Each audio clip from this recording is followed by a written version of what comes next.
বাংলাদেশে নির্বাচনে জিতে প্রধানমন্ত্রী হয়েছেন তারেক রহমান। এখন সাবেক প্রধানমন্ত্রী শেখ হাসিনার কি হবে? তিনি কি বাংলাদেশে ফিরতে পারবেন?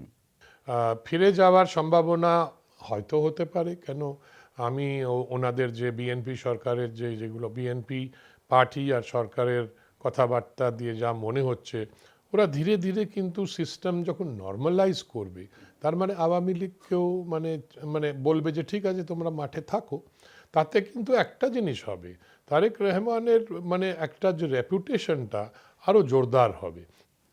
শেখ হাসিনা যদি ভারতে থাকেন তাহলে তার প্রভাব ভারত বাংলাদেশ সম্পর্কের উপরে কতটা পড়বে?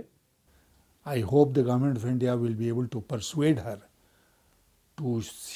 to seek shelter in countries which don't mind political fugitives. But keeping her in India and any activity on her part, especially political activity, is bound to be an irritant in our relationship. Sheikh হাসিনার রাজনৈতিক জীবন কি শেষ হয়ে গেছে?